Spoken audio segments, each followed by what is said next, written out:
Today I'll be discussing Bessie. Bessie is an HBO film starring Queen Latifah in an excellent portrayal of 1920s blues legend Bessie Smith. The movie covers Bessie's rise, fall, and comeback during the 1920s to 1930s with brief peeks back into her childhood. The first 20 minutes or so of the movie featured Ma Rainey, played by Monique, teaching Bessie the ropes of live performances. Ma Rainey's bravado made me want to see Monique appear in more movies, especially in dramatic roles. Few people have pulled out a firearm with such a mix of smooth panache and danger, or made a gold tooth look downright fancy. I was a bit surprised to find that both Bessie and Ma Rainey were quite open about their sexuality. This was one of the topics that made me wish that the movie began a bit earlier in Bessie's life. Lucille, played by Tika Sumpter, was Bessie's only long-term female lover and companion shown in the film. Mike G., played by Michael K. Williams, and Richard, played by Mike Epps, were two of the main men in Bessie's life. Mike was her husband/manager, while Richard was her lover/bootlegger business partner.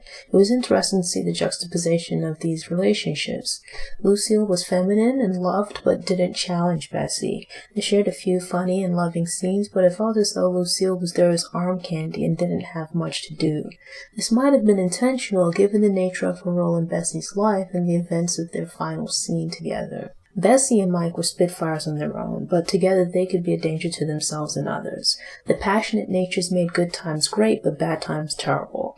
Mike was a gangster and hustler who admired Bessie's drive and pushed her to excel in her career, but his ambition and manipulative business methods made his motives appear questionable. Mixing business with their personalities created serious power struggles in the relationship. Richard was a steadfast and calming presence in Bessie's life. Richard sought and nurtured a relationship with Bessie the woman rather than Bessie the business. Yet aside from a few touching moments, the relationship with Richard wasn't explored enough. Mike Epps brought a certain warmth to the character, and it was refreshing to see him in a dramatic role. I adore Candy Alexander and make it a point to try and check out any project that she appears in. The promos listed Candy as one of the stars, so I expected her to have a larger role in the film. She made her presence felt as Viola, Bessie's older sister, but there wasn't much backstory and the character felt underdeveloped. Viola still managed to be an interesting character, which speaks to Candy's talent.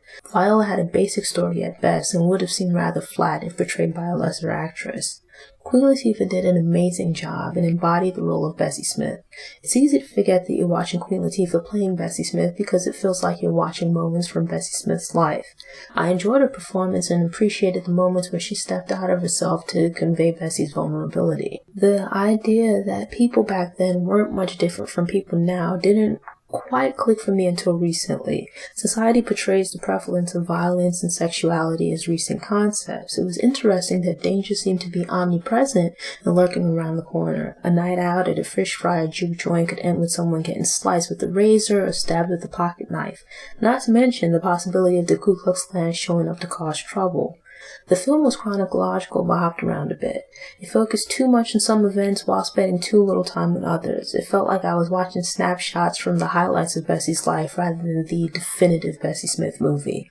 Ending on a positive look to a future that would never occur was a nice creative touch. I thought it was a great ending to the movie. When the credits rolled, I still had a lot of questions and felt a bit unfulfilled. There was so much more to know about Bessie's childhood, her relationship with her siblings, and how she decided to get into music. I gained a good understanding of Bessie's character, but not much insight into the motivations of the person. The majority of the film's shortcomings were a result of being too short and focusing on Bessie as an adult. The project should have been a miniseries rather than a 2-hour movie. Bessie is quite good due to the great performances and cinematography, but the story itself is a bit lacking.